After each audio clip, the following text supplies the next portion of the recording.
My name is Phionah Ninsiima. I'm a mother.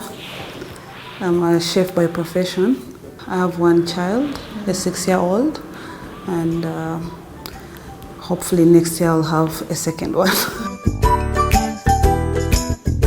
My passion it has been really a long journey, but I trace it from when I was very little. I would say about 7 or 8. I was the firstborn in my family, and my mom was mostly a single mom. She was a nurse stroke midwife, and really she had a lot of work.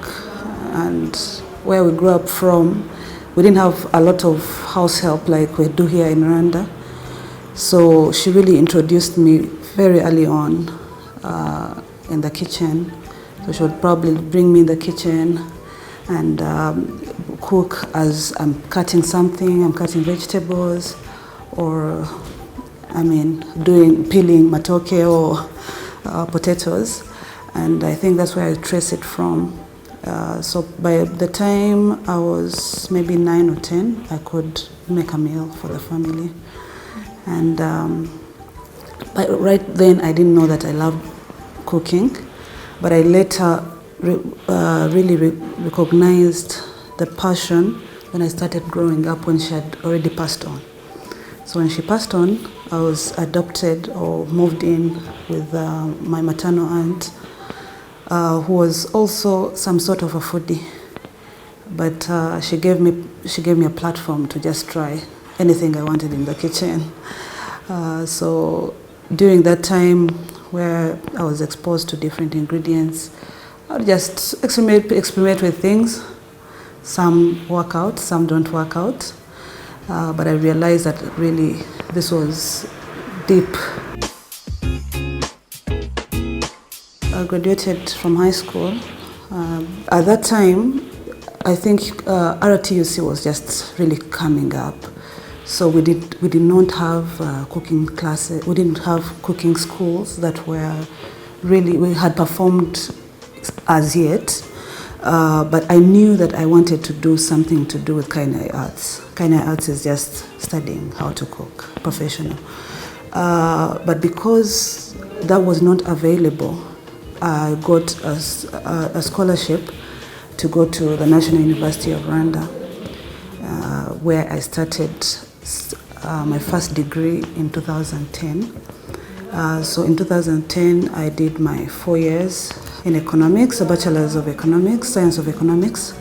And I was really specializing in development economics. So just like any other person, I graduated and looked for a job.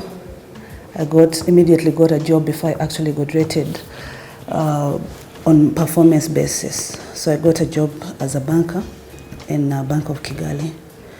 I went through that for probably less than a year, and I realized, man, this is not my thing. Yeah, so fast forward, I got an opportunity in 2015 to actually now start the culinary school. I was already a mother. I was already married, definitely. And I decided to take the opportunity. I did my second degree in South Korea, the University called Seoul International University.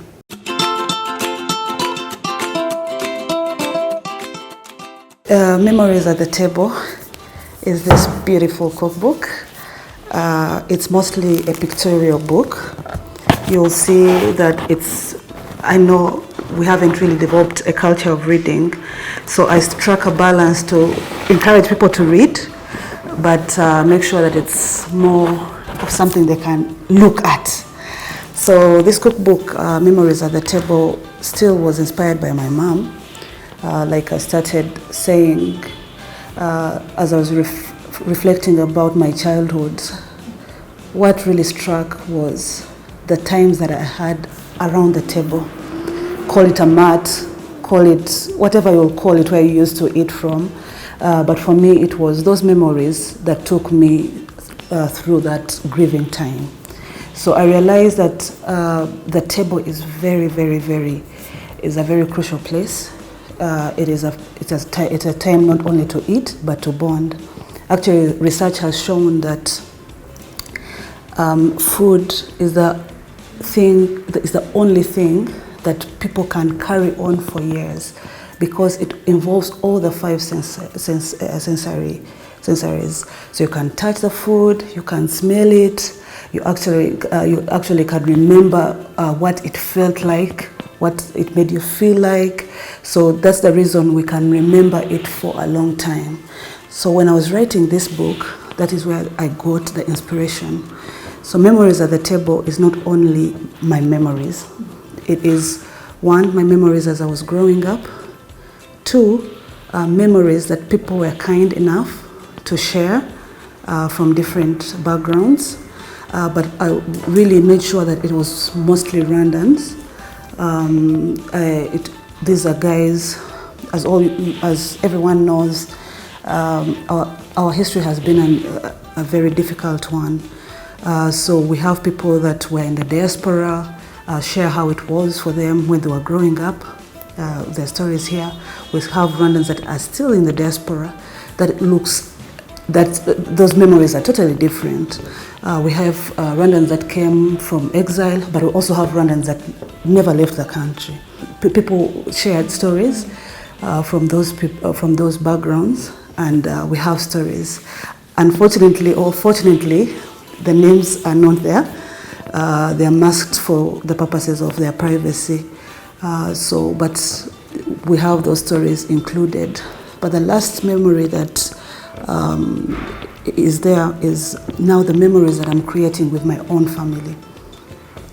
Yeah, like I said, I have a family, so now the memories that I'm actually creating and hoping that my daughter and my children that are yet to come will pass on the next generation. So it's really a book that is full of stories, that is full, even the recipes that don't have any story have a story behind it. Yeah, these are intimate recipes, and my encouragement to everyone that will read it, that they'll be encouraged to now recreate their own memories. So the next generation in the future will have something to pass on for the next generation in the culinary world. So this book is costing 20,000 only, Rwandan francs, and for now I'm selling it directly. We have a limited batch that I'm trying to sell so that I can, as much as possible, meet the people that are buying it and have a conversation. If it's some recipe that they are not understanding or something, so that we can have that connection. But the next batches will definitely be going in the bookstores. You can write to me on my email, Phionah Ninsiima 89@gmail.com, or call me on my number 07899041109. I can't think of one signature dish, but I'm into meat. So anything to do with meat, I'm your girl. Yeah, so what they like about it, I make sure that I'm using less spices, natural spices, that will let the dish be elevated, but also leave the natural taste of whatever I'm cooking. So if it's chicken, I'll play around with it, but you'll still taste that it's chicken. My philosophy is quick, fun, and simple. When I talk to people, I always ask them, so what do you cook? Maybe when we're having a conversation, and we have two types of people. We have a type that hates the kitchen. We have a type that actually loves the kitchen but never gets time. But all these types of people, if given a chance, can actually get into cooking. Because let's face it, 10 years from now, we're not going to have house helps. So it is a skill that everyone really needs. So for me, as you'll see in the book, I'm really looking for recipes that you're going to put together in just less than 1 hour and you're done. And I find ways to make it fun. So colors, using different colors of vegetables, so that as you're cooking and presenting it to someone or yourself, you feel proud, you feel like you're happy, and that will probably encourage you to cook more. And for the people that don't have the time, well, because it is fast, you can get a few 20-30 minutes to prepare and tomorrow make a meal.